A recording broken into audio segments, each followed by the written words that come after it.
De los siguientes 3 años, encontraron ocupación como campesinos y obreros. Oishi se hizo pasar por un vagabundo relacionándose con prostitutas e indeseables. Como ellos esperaban, su objetivo se relajó. Bajó la guardia pensando que estaba fuera de peligro. Fue entonces cuando los Ronin atacaron.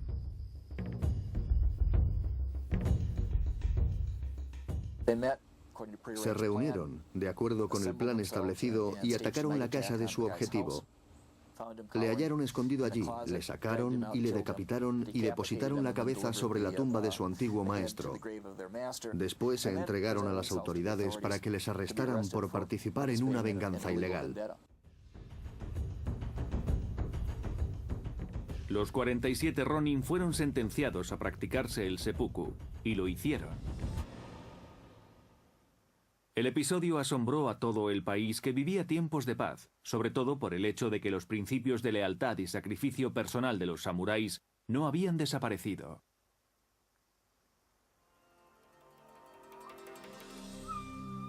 Hoy en Ako, en la antigua residencia del daimyo Asano Naganori, se alza un conjunto de esculturas en honor a la lealtad de los 47 Ronin.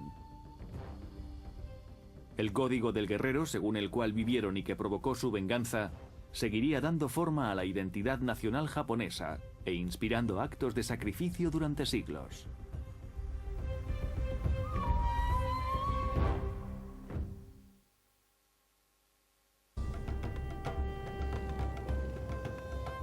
Octavo acto: Oriente contra Occidente.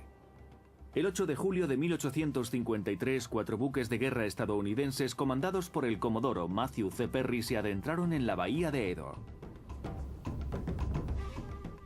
Pretendían abrir las fronteras japonesas, quisieran los japoneses o no. Estados Unidos tenía intereses comerciales. Sobre todo pretendía establecer un puerto en Japón para sus barcos balleneros, donde pudieran repostar y ser reparados. La caza de ballenas era un mercado muy lucrativo en aquella época, ya que la grasa de ballena era la materia prima con la que se elaboraba el combustible para las lámparas. En el pasado, otros dignatarios estadounidenses llegados a Japón en barco habían intentado adentrarse en el país, pero habían sido rechazados con rudeza. Cuando Perry llegó, resultó ser más efectivo que sus predecesores, gracias a su espléndida armada. Se detuvo frente a Edo, la capital de Japón, y cortó el suministro de alimentos de la ciudad. Los japoneses eran buenos marinos, pero no tenían una armada con la que enfrentarse a los buques de Perry.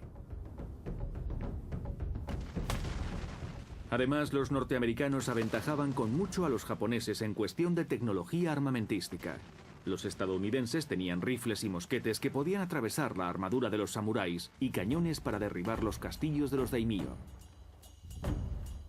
Las únicas armas de fuego con las que contaban los samuráis eran aquellos rudimentarios mosquetes de pedernal que llegaron a la isla 310 años antes, traídos por los portugueses. 2 siglos y medio de paz habían eliminado la necesidad de desarrollar las armas de fuego. No podían derrotar a Perry, así que el gobierno de Tokugawa le dejó entrar. Estados Unidos estableció un consulado en un puerto muy remoto. Estaba aislado, así que todavía tuvieron que pasar unos años antes de que las cosas empezaran a cambiar. Tokugawa intentó limitar sus acciones. Con el tiempo, Estados Unidos consiguió que el shogun firmase tratados que le daban más libertad de movimientos. El primer tratado no era un acuerdo en términos comerciales, era simplemente un tratado de buenas intenciones. El segundo sí era comercial, y gracias a él los bárbaros que se habían instalado en Japón establecieron puestos comerciales y controlaban ciertas regiones de Japón, lo que a los samuráis no les hacía ninguna gracia. Los líderes japoneses no se habían rendido, estaban simplemente tomándose su tiempo.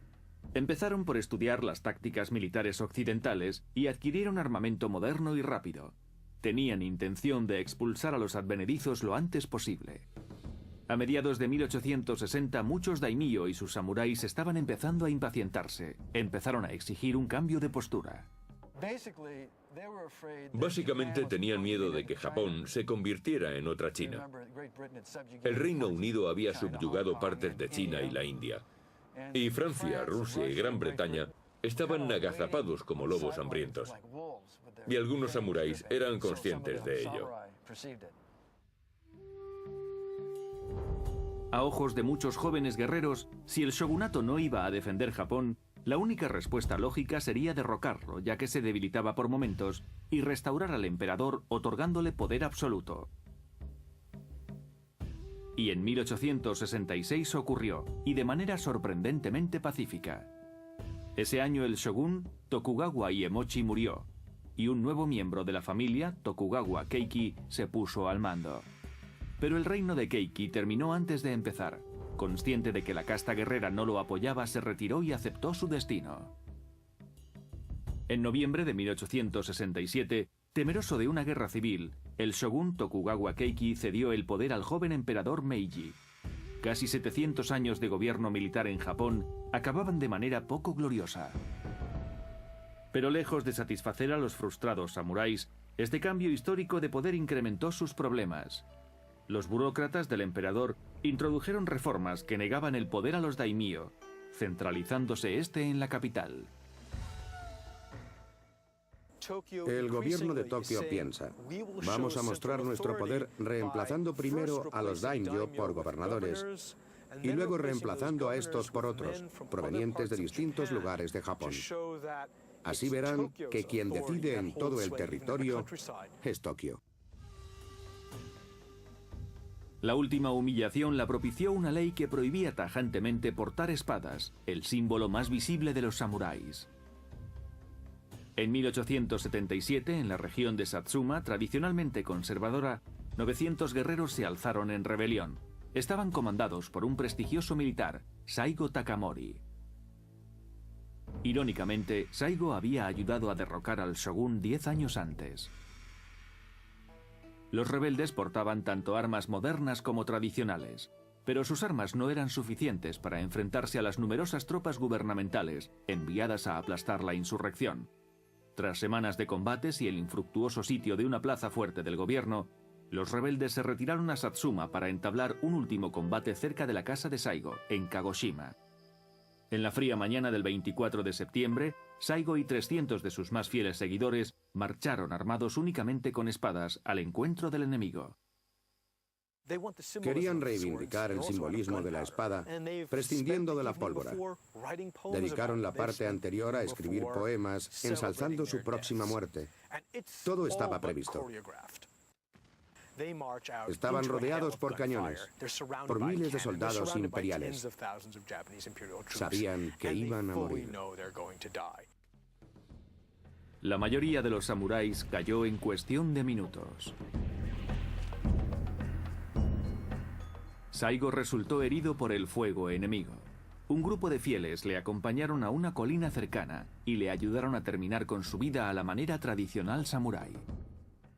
No se practicó el seppuku porque le habían herido en la cadera y no podía hacerlo. No podía sentarse probablemente. Estaría en estado de shock. No le sería posible desenvainar y perforarse el abdomen. Pero sus hombres le cortaron la cabeza y la escondieron. Fue como si estuvieran en 1220 y no quisieran que el enemigo hallase la cabeza y se la llevase como trofeo.